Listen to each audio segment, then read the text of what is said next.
C'est-à-dire que là, la langue reflète le changement, c'est-à-dire qu'à la fois elle confirme l'état ancien, hein, elle confirme le caractère prégnant du jugement de Dieu, et elle permet de comprendre le changement. C'est le moment où on réprouve l'ancienne figure du judicium Dei, du jugement de Dieu, où on considère que ça redevient au fond une impiété, et où dès lors il n'y a plus qu'un seul mot qui survit en français, c'est le jugement, hein, qui occupe désormais tout le champ, mais qui n'est plus qu'un jugement des hommes, puisque le jugement de Dieu désormais a disparu. Et alors, à partir de là, j'explore de chapitre en chapitre un processus de diffraction, hein, c'est-à-dire, c'est ce à quoi Jean Lassalle faisait allusion, c'est que à partir du moment où on s'écarte d'une matrice originelle, il y a une matrice originelle qui est bien la matrice du jugement de Dieu, mais il y a deux tiges qui naissent de cette souche et qui sont très différentes l'une de l'autre, la tige anglaise et la tige continentale. Hein, au départ, c'est le procès canonique, mais le procès canonique devient le procès d'État de la France, de l'Allemagne, de l'Italie, de l'Espagne, etc. Ces deux tiges se séparent. Si vous voulez, dans le schéma dans le procès de common law, c'est la situation la plus simple qui soit, hein, le jury se substitue mécaniquement au jugement de Dieu, et là on peut parfaitement le montrer, texte à l'appui, aussi bien dans le champ civil que dans le champ pénal. Dès 1216, le roi d'Angleterre dit dans une ordonnance qui, je crois, pour le comté de York, bon, ben, c'est embêtant, on ne peut plus utiliser l'ordalie, alors désormais, débrouillez-vous avec le jury. Hein, c'est à peu près ça. Il ne dit pas exactement ce que sera la procédure de common law, mais c'est tellement préfiguré par l'ordonnance que les choses sont claires. En fait, au lieu de faire passer une épreuve à un accusé, si on est au pénal, au lieu de l'envoyer dans l'eau, puisque la justice anglaise affectionnait particulièrement l'ordalie des eaux froides, l'ordalie par immersion, et ben on va le mettre devant 12 jurés qui vont dire s'il est coupable ou non coupable. Et en fait, pendant très longtemps, jusqu'au début du XVIIIe siècle pratiquement, ce sera, on ne plaide pas devant le jury, hein, on met le justiciable devant le jury, et le jury doit avoir un sentiment intime, une intime conviction, diront les Français quand ils essaieront de traduire la chose, doit avoir un sentiment intime de la vérité. Ils ont juré qu'ils diraient la vérité, ils regardent en quelque sorte l'accusé au fond des yeux, et ils savent, c'est un savoir immanent à la cause, si l'accusé en question est coupable ou non coupable. Et alors on a déjà le procès anglais qui se crée, c'est-à-dire on a une déclaration préalable, hein. Est-ce que vous plaidez coupable ou non coupable? Si on choisit de plaider coupable, alors il n'y aura pas de jury. C'est tout à fait le procès actuel. C'est le procès actuel de common law qui est maintenant bien connu par les séries américaines, la filmographie, etc. Vous plaidez coupable ou non coupable. Si vous choisissez de plaider coupable, eh bien, on ne discute pas. Vous avez vous-même décidé, donc on n'essaiera pas de vérifier ce que vous dites. On vous tiendra pour coupable, mais vous aurez un régime de faveur. Vous serez moins gravement puni que si vous aviez réclamé l'intervention du jury. Si vous plaidez non coupable, bah, de toute façon, là, ce sera décidé par le jury. Hein, c'est le jury qui décidera de remettre un verdict, veredictum, parole de vérité, un verdict de culpabilité ou d'innocence. La procédure romano-canonique, alors je dis romano-canonique et non romano-germanique, parce que je crois qu'il y a une vieille erreur sur le système juridique prétendument romano-germanique qui continue de traîner et qui traînera encore pendant des décennies, j'imagine, dans les manuels de droit comparé. Mais vraiment, il faut oublier le droit germanique si on veut comprendre quelque chose à l'histoire du droit européen. Le droit germanique est une lubie inventée au XIXe siècle, mais qui n'a en réalité, qui n'a aucune réalité.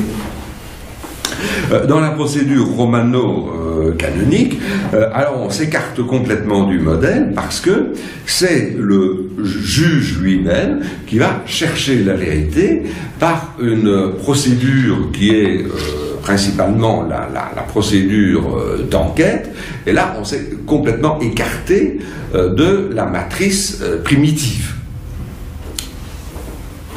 On ne voit plus la forme symbolique. La forme symbolique première n'est plus présente, au moins en apparence, dans la procédure romano-canonique qui est en fait la source de la procédure française actuelle. Il s'agisse aussi bien de la procédure pénale ou de la procédure civile. Et là, ça me permet de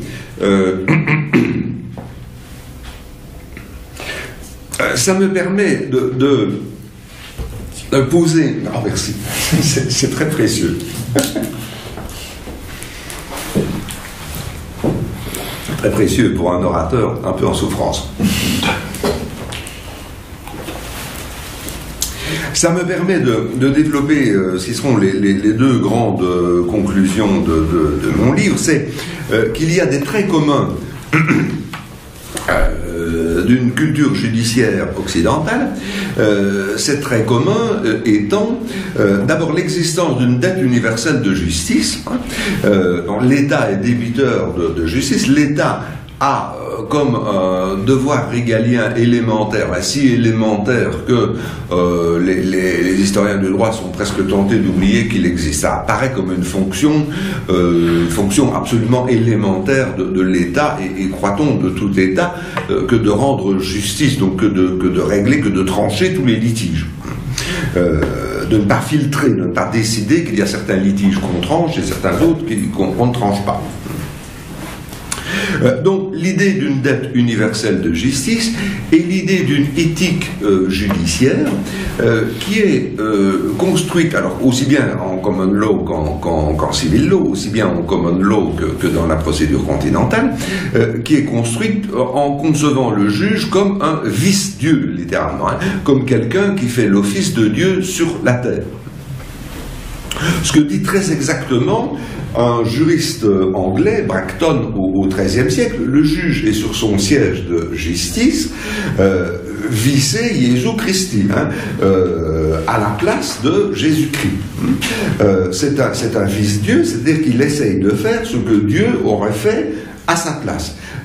Il est pratiquement sorti de l'humanité commune, il est placé en position de sainteté, il s'est élevé au-dessus de ses semblables, et il dit le bien et le mal d'autorité comme Dieu l'aurait fait.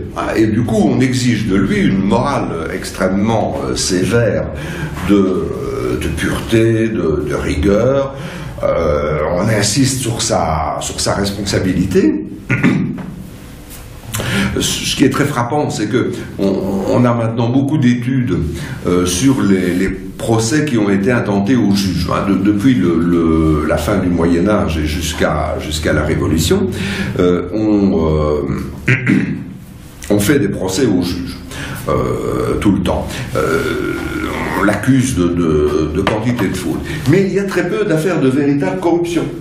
Il y a un imaginaire de la corruption. Alors c'est la faute la pire qu'un juge puisse commettre. Donc on a des tableaux qui représentent le juge prévaricateur et les punitions abominables auxquelles il s'expose. On a un imaginaire de la corruption, mais très peu de réalité, parce qu'en fait, là, c'est pas faute d'avoir cherché, on a vraiment des études sur la jurisprudence du Parlement de Paris, par exemple, à la fin du Moyen-Âge, ou sur la jurisprudence des temps modernes, 17e, 18e siècle, que ce soit en France, que ce soit dans les provinces, que ce soit, etc., etc.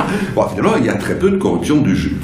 Et alors, nous ne nous rendons pas compte à quel point c'est spécifique à la culture judiciaire occidentale.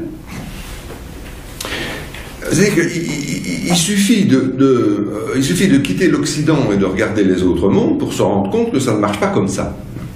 Alors, il y a dans mon livre un chapitre qui est un chapitre tout à fait substantiel de comparaison entre la Chine et l'Occident. Parce que, en fait, curieusement, ce sont des recherches que j'ai menées pendant 20 ans, mais le passage à l'acte, si je puis dire, c'est le passage à l'écriture d'un livre, a été déclenché par des Chinois. A été déclenché par des Chinois à l'occasion d'une rencontre qu'Antoine Garapon connaît bien, puisqu'il était un témoin visuel et crédible de la façon dont ça s'est passé. Les Chinois, m'entendant parler de la culture judiciaire occidentale, m'ont dit « Oh là là, mais nous, c'est pas du tout comme ça, il faut que vous nous expliquiez ça, faites-nous un livre ». Et donc, j'ai d'abord fait un livre pour eux qui était enfin un premier essai d'environ 200 pages de mon volume de 500 pages. Et la comparaison entre la Chine et l'Occident est à ce point de vue-là tout à fait saisissante. C'est-à-dire, dans la société chinoise traditionnelle, le juge n'est pas un débiteur de justice. Le juge ne doit pas la justice. Le juge sélectionne les procès qu'il croit devoir juger et les procès qui lui paraissent sans intérêt, et alors là il les renvoie sur les parties. Bon, débrouillez-vous, arrangez-vous entre vous. De nos jours encore, la Cour suprême de Chine donne des espèces de directives avec des quotas aux juges provinciaux. En matière civile, vous ne tranchez que 50% ou 30% des affaires, mais le reste, vous renvoyez les parties s'arranger les unes avec les autres. Et ça, c'est une attitude qui a été constante pendant toute la période impériale. Donc la culture chinoise reste tout à fait sur son axe, la culture judiciaire chinoise reste tout à fait sur son axe. On préfère toujours le compromis, on préfère la négociation à un jugement formel de l'autorité. Et en même temps, il y a une éthique judiciaire, mais une éthique judiciaire qui est construite tout autrement, parce que le juge n'est pas à la place de Dieu, et il est même peut-être à la place de l'empereur, encore que ça se discute, mais le juge est surtout responsable de l'harmonie sociale. Il est surtout responsable de l'harmonie sociale, et donc ne pas juger, c'est parfois une façon de maintenir l'harmonie, et de toute manière, quand on juge, il faut toujours avoir égard aux conséquences de son jugement. Est-ce qu'on ne va pas jeter le déshonneur sur certaines familles qui doivent continuer quand même à vivre ensemble sans perdre la face à leur obsession également de la culture chinoise. Et on a un problème de corruption qui est absolument endémique, qui est aussi endémique aujourd'hui en Chine populaire qu'à Taïwan, qu'il l'était sous le régime impérial. C'est pas qu'on ne punisse pas la corruption, alors au contraire, on s'ingénie à punir la corruption, mais la culture chinoise n'ayant pas créé cette distance entre le juge et les justiciables qui est caractéristique de la culture occidentale, il y a toujours une proximité entre le juge et le justiciable, proximité rituelle, presque manifestée par le fait que le juge habite dans son tribunal, littéralement le yamen, le palais de justice, si vous voulez, de la Chine traditionnelle, c'est en fait la maison du juge, là où il a son lit, sa femme, ses femmes dans la société impériale.